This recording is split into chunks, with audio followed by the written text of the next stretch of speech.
Hello बच्चों, कैसे हैं आप? आई होप बढ़िया होगे।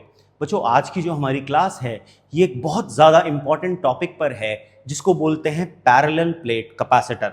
अभी जो पैरेलल प्लेट कैपेसिटर है ये एक इंपॉर्टेंट टॉपिक बन जाता है both for your exams, board exams as well as your competition. तो आज की क्लास में बहुत ध्यान से मिलकर के हम लोग साथ में पढ़ाई करेंगे। चलिए स्टार्ट करते हैं आज की क्लास। अगर आप इस चैनल पर नए हैं तो प्लीज़ इस चैनल को सब्सक्राइब कर लीजिए। चलिए हम लोग पढ़ते हैं पैरेलल प्लेट कैपेसिटर। अभी जो पैरेलल प्लेट कैपेसिटर है बच्चों, इसको पढ़ने से पहले हमें याद करना है कि कैपेसिटर क्या होता है। मैंने अपने प्रीवियस लेक्चर में समझाया था what is a capacitor. Capacitor एक अरेंजमेंट होता है जिसके थ्रू हम कम जगह के अंदर ज्यादा चार्ज स्टोर करने की कोशिश करते हैं। उसे बोलते हैं कंडक्टर्स, टू कंडक्टर्स के सेट को उसे बोला जाता है कैपेसिटर। तो यहां पर जैसा कि नाम सजेस्ट कर रहा है, हमारे पास दो प्लेट्स हैं जो एक दूसरे के पैरेलल हैं। तो वो जो दो कंडक्टर्स होंगे वो दो प्लेट्स की फॉर्म में होंगे which are parallel to each other, hence the name parallel plate capacitor. अब आज हम लोग इसकी कैपेसिटेंस कैलकुलेट करेंगे जिसका फॉर्मूला होता है epsilon not a upon D. इसका मतलब एक पैरेलल प्लेट कैपेसिटर की जो कैपेसिटेंस है वो डायरेक्टली प्रोपोर्शनल होती है एरिया के, डायरेक्टली प्रोपोर्शनल होती है परमिटिविटी ऑफ द मीडियम के, और इनवर्सली प्रोपोर्शनल होती है सेपरेशन बिटवीन द प्लेट्स के। तो चलिए करते हैं हम लोग पैरेलल प्लेट कैपेसिटर को। बच्चों, जो पैरेलल प्लेट कैपेसिटर है बहुत ही सिंपल है इसका डायग्राम, इसमें कोई ज्यादा डिफिकल्ट काम नहीं है। और अगर आपको मेरे प्रीवियस लेक्चर्स नहीं देखे हैं तो जाकर के उन्हें देख लीजिए, क्योंकि वहां पर मैंने आपको एक्सप्लेन किया था कि जब भी आपसे कोई कैपेसिटेंस निकालने के लिए कोई कॉन्सेप्ट आए या कोई इक्वेशन आए तो आपको कुछ नहीं करना, आपको हमेशा कैलकुलेट करनी है वोल्टेज या पोटेंशियल। यानी आपकी कोशिश होनी है पोटेंशियल को किसी तरीके से आप कैलकुलेट करके दिखाएं। तो यहां पर हमारे पास दो प्लेट्स हैं, इन प्लेट्स का जो एरिया है वो है ए, यानी एरिया ऑफ क्रॉस सेक्शन दोनों प्लेट्स का वो है ए। इन दोनों प्लेट्स के बीच में बच्चों जो डिस्टेंस है वो है small D. Small D is the distance between the plates.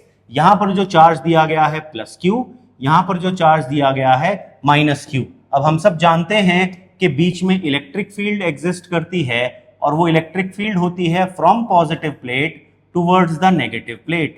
हम उस इलेक्ट्रिक फील्ड को नाम देते हैं एज ई नॉट, है ना। अब ये जो इलेक्ट्रिक फील्ड होती है, अगर आप याद करो मैंने आपको पढ़ाया था दो ऑपोजिटली चार्ज प्लेट्स हैं, शीट्स हैं, उनके बीच में जो इलेक्ट्रिक फील्ड होती थी उसका फॉर्मूला होता था सिग्मा अपॉन एप्सिलॉन नॉट। तो यहां पर जो फील्ड एग्जिस्ट करती है ई नॉट, उसकी वैल्यू आएगी sigma upon epsilon not. Sigma क्या है बच्चों? यहां पर सिग्मा है इसकी सरफेस चार्ज डेंसिटी, और अगर चार्ज Q है और एरिया A है तो मैं सिग्मा को लिख सकता हूं Q अपॉन A। तो E नॉट का फॉर्मूला बन जाएगा Q upon A epsilon not. ठीक।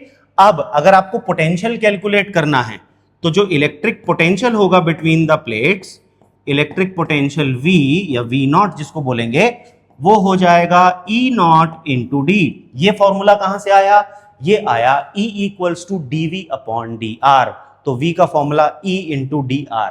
तो यहां पर E इलेक्ट्रिक फील्ड है और डिस्टेंस की जगह हमने लिखा है d। d is the separation between the plates. अब E नॉट की वैल्यू ऊपर से उतार कर यहां डाल दीजिए तो आपके पास आ जाएगा QD upon A into epsilon not. समझ में आ गया बच्चों सबको? जैसे ही पोटेंशियल आता है तो कैपेसिटेंस का फॉर्मूला तो बड़ा सिंपल सा है।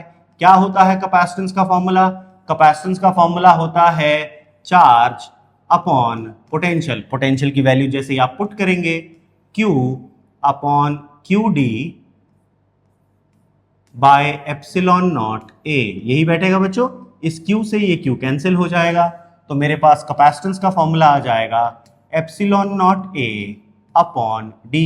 अब ध्यान दो, ये जो कैपेसिटेंस हमने ली है ये निकाली है इन वैक्यूम या एयर, यानी दोनों प्लेट्स के बीच में जो मीडियम है वो या तो वैक्यूम हो या एयर हो। तो ये कैपेसिटेंस है विथ मीडियम, एयर और वैक्यूम बिटवीन द प्लेट्स, यानी जो प्लेट्स हैं उनके बीच में या तो एयर हो या वैक्यूम हो। तो ये हमारे पास बन जाता है यहां पर capacitance of a parallel plate capacitor. अब ध्यान देने वाली बात क्या है? अगर if the medium between the plates is replaced by some medium of permittivity epsilon. अगर हम एप्सिलॉन नॉट की जगह अब एप्सिलॉन परमिटिविटी का मीडियम डाल देते हैं तो आपके पास जो नई कैपेसिटेंस होगी, न्यू कैपेसिटेंस, अभी पुरानी कैपेसिटेंस तो सी नॉट थी, है ना, जो नई कैपेसिटेंस आ जाएगी वो आ जाएगी epsilon not, epsilon A upon D. लेकिन हम सब जानते हैं कि भैया ये जो एप्सिलॉन होता है इसको k टाइम्स एप्सिलॉन नॉट लिखा जाता है, और हम सबको पता है k हमारा प्यारा क्या है जी, डाई इलेक्ट्रिक कांस्टेंट है। k क्या है बच्चों, यहां पर कूलम्स कांस्टेंट नहीं है, ये डाई इलेक्ट्रिक कांस्टेंट है।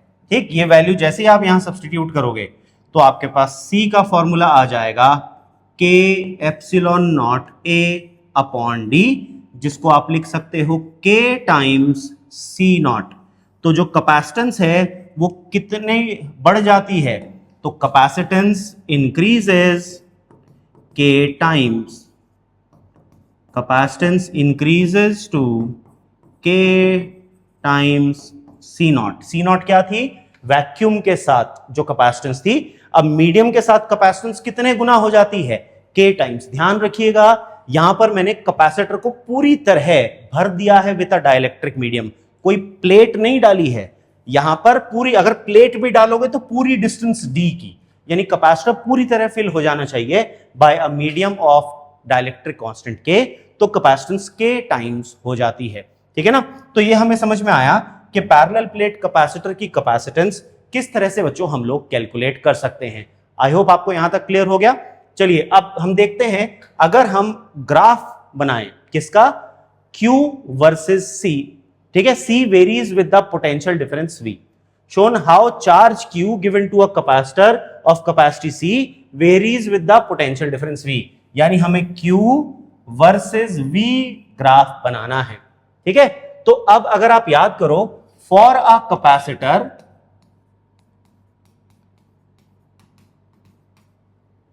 ऑफ कैपेसिटेंस C, Q का फॉर्मूला होता है C into V।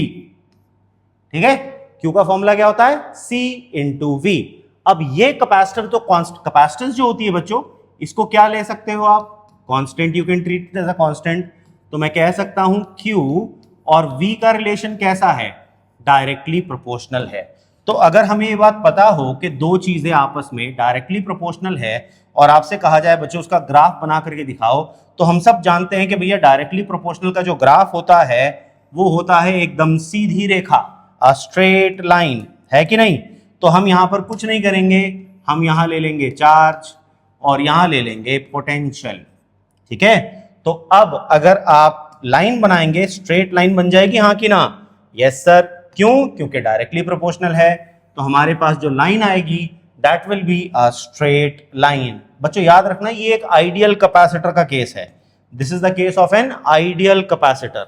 Ideal capacitor क्या होता है, जिसमें किसी भी तरह का एनर्जी डिसिपेशन वगैरह, हीट वगैरह कुछ जनरेट नहीं होती, तो ये आइडियल कैपेसिटर का केस है। अब एक इंपॉर्टेंट बात जो इस ग्राफ से आपको समझ में आएगी, अगर मैं यहां पर C की वैल्यू निकालूं, C का फॉर्मूला होता है Q अपॉन V। अब देखो यहां पर Q कौन से एक्सिस पर है, Y, V कौन से एक्सिस पर है, X। अगर आपको याद हो तो यहां पर जो कैपेसिटेंस है ये Y अपॉन X से आता है, और Y अपॉन X होता है M, that is the slope. इसका मतलब ये है कि अगर आपको कभी भी कैपेसिटेंस निकालनी हो तो आप क्या करेंगे, कैपेसिटेंस जो है वो बराबर होती है slope of Q V graph. Charge versus potential graph जो होता है, ठीक है, उसके स्लोप से हमको मिल जाती है capacitance of a parallel plate capacitor. आई बात समझ में सबको, यस और नो। अब देखो ये वाला जो ग्राफ आप देख रहे हो, ठीक है, यहां पर ये रियल कैपेसिटर का है, this is the graph for a real capacitor, this is for a real capacitor. आप कहोगे सर इसमें और उसमें क्या फर्क है, इसमें फर्क ये होता है कि जैसे जैसे आप कैपेसिटर के अंदर चार्ज बढ़ाते जा रहे हो उसका पोटेंशियल बढ़ता जा रहा है, और बैटरी और कैपेसिटर के बीच का पोटेंशियल डिफरेंस कम होता जा रहा है। और कम होता जाएगा तो V की वैल्यू घटना शुरू हो जाएगी, स्लोप कम होने लग जाएगा। और जब बैटरी का और कैपेसिटर का पोटेंशियल बराबर हो जाएगा तो ये ग्राफ एकदम हॉरिजॉन्टल हो जाएगा, क्योंकि उससे ज्यादा पोटेंशियल इसके अंदर इंक्रीज नहीं हो रहा है। तो ये एक रियल कैपेसिटर का केस है। ठीक है बच्चों, अब देखते हैं कुछ अच्छे से न्यूमेरिकल्स, ताकि हमको कैपेसिटर का कॉन्सेप्ट और बेटर फॉर्म में समझ में आ सके। तो चलिए क्वेश्चन है, व्हेन 1.0 into 10 की power 12 electrons are transferred from one conductor to another of capacitor a potential difference of 10 volt। देखो हमें इतने इलेक्ट्रॉन्स कहा गया, n की वैल्यू है 1 into 10 की पावर 12, ठीक है, और पोटेंशियल दिया गया V हमें दिया गया है 10 वोल्ट। आपसे कहा गया develop between the conductors, calculate the capacitance of the capacitor. अब देखो यहां पर Q की वैल्यू NE से आ जाएगी और कैपेसिटेंस होता है Q अपॉन V। तो हम क्या करेंगे, C का फॉर्मूला आ जाएगा NE अपॉन V। अब देखो N की वैल्यू हमें दी गई है 1 इंटू 10 की पावर 12, तो 1 इंटू 10 की पावर 12, और E होता है 1.6 इंटू 10 की पावर माइनस 19, है ना। और डिवाइड कर देंगे किससे, पोटेंशियल की वैल्यू हमारे पास आ गई 10, तो ये 10 ऊपर जाकर के माइनस 20 बन जाएगा। तो C की वैल्यू आ जाएगी 1.6, देखो ये आ गया माइनस 20 और प्लस 12, तो आ गया माइनस 8। तो हमारे पास कैपेसिटेंस आ गई 1.6 इंटू 10 की पावर माइनस 8 फैरेड। क्लियर हो गया क्वेश्चन। चलिए चलते हैं हमारे नेक्स्ट क्वेश्चन पर। नेक्स्ट क्वेश्चन है, a capacitor of unknown capacitance is connected across a battery of V volts. The charge stored in it is 360 microcoulombs. आपको कैपेसिटेंस नहीं पता, आपको पोटेंशियल की वैल्यू V दी गई है और आपको पोटेंशियल दिया गया है, चार्ज दिया गया है 360 वोल्ट। तो चार्ज की वैल्यू आपको दी गई है 360 volt microcoulomb, sorry 360 microcoulomb. Micro को हम लोग लिखते हैं बच्चों 10 की पावर माइनस 6 कूलम, ठीक है। अभी ये जो पोटेंशियल है ये आपको V1 की वैल्यू दी गई है। क्वेश्चन कह रहा है, अब अगर आपने पोटेंशियल रिड्यूस कर दिया 120 वोल्ट से, तो जो V2 है बच्चों उसकी वैल्यू 120 से हमने कम कर दी, तो नया पोटेंशियल हो जाएगा V माइनस 120, ठीक। The charge stored in it becomes 120 microcoulomb. Q2 की वैल्यू आ गई 120 माइक्रोकूलम, यानी 120 इंटू 10 की पावर माइनस 6 कूलम, ठीक। आपसे कहा गया calculate the potential V and the unknown capacitance C। आपको V और C दोनों कैलकुलेट करने हैं। तो हमें पता है C कांस्टेंट होता है, तो उसका फॉर्मूला आ जाएगा Q1 अपॉन V1 और इसकी वैल्यू Q2 अपॉन V2 भी हो जाएगी। वैल्यू डाल दीजिए, तो आपके पास आ जाएगा 360 upon V1, V equals to 120, sorry आपके पास आ गया 120 डिवाइडेड बाय V माइनस 120, ये आ गया यहाँ पर 3, तो आपके पास इक्वेशन बन गई 3 upon V equals to 1 upon V minus 120। Cross multiply कर दीजिए, 3V minus 360 equals to V, इसे इधर और इसे इधर ले आइए, 3V minus V equals to 360, 2V equals to 360, तो V की वैल्यू आ गई 180 वोल्ट। तो हमें पता चल गया पोटेंशियल कितना था बच्चों, 180 था। अब यहां से आप कैलकुलेट कर लीजिए, तो C का फॉर्मूला आ जाएगा Q1 अपॉन V1। Q1 कितना था 360 इंटू 10 की पावर माइनस 6, और V1 कितना आया हमारे पास 180, तो ये आ गया C इक्वल्स टू 2 इंटू 10 की पावर माइनस 6 फैरेड, जिसको मैं लिख सकता हूं 2 माइक्रो फैरेड। तो इस तरीके से हम कैपेसिटेंस और पोटेंशियल को कैलकुलेट कर पाए। आई होप आपको ये कॉन्सेप्ट अच्छे से समझ में आ गया होगा। चलिए थोड़ा सा और बेहतरीन क्वेश्चन करते हैं।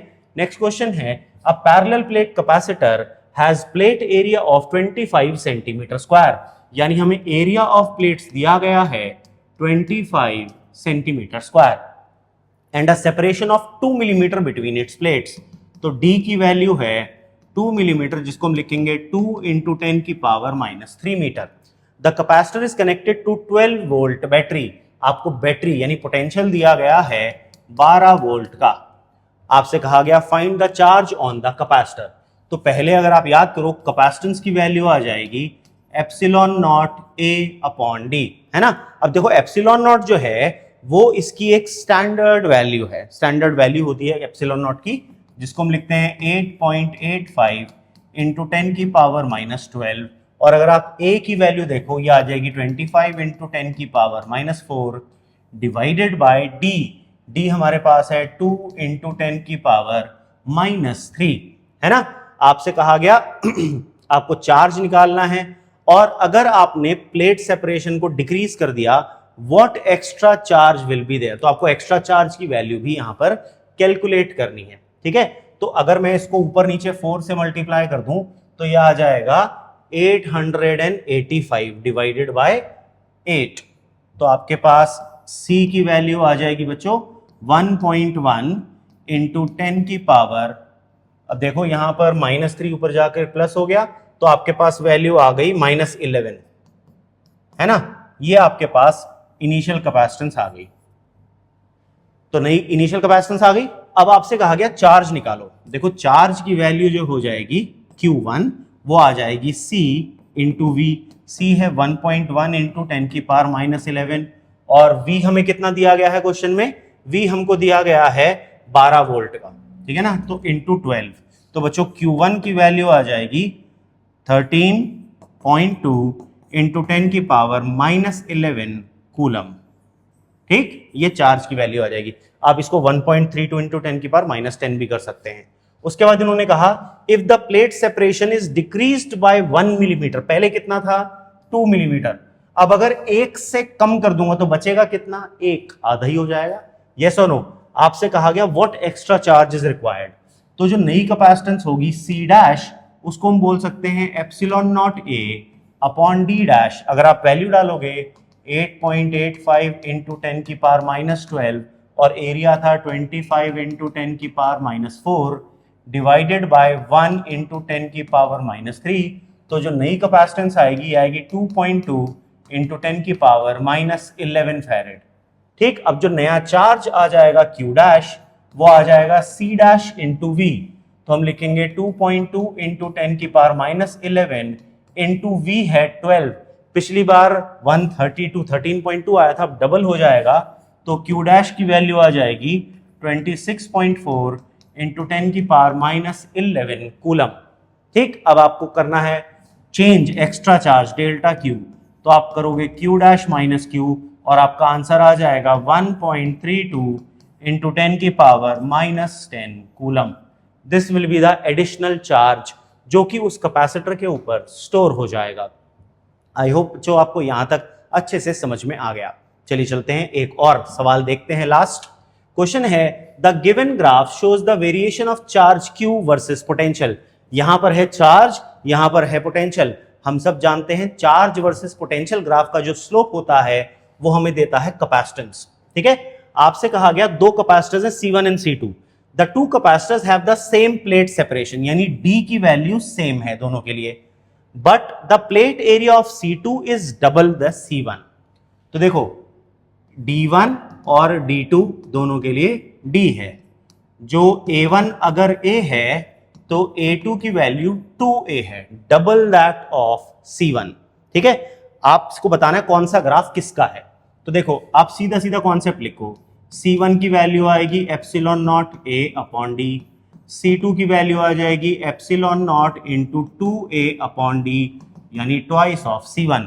इसका मतलब ये है C2 is greater than C1, और हम सब जानते हैं कि जो स्लोप होता है, स्लोप ऑफ QV ग्राफ, वो देता है कैपेसिटेंस। तो जिसका स्लोप ज्यादा उसकी कैपेसिटेंस ज्यादा, स्लोप किसका ज्यादा है, A का, तो हम कहेंगे A represents C2, B represents C1। कितना आसान सा क्वेश्चन था, बड़े ही सिंपल से लॉजिक के ऊपर बेस था। अगर आपको बच्चों पढ़ाया समझ में आ रहा है प्लीज इस चैनल को सब्सक्राइब कर लीजिए, अपने दोस्तों के साथ इस वीडियो को शेयर जरूर कीजिएगा। मिलते हैं हमारी अगली क्लास में, तब तक के लिए जय हिंद।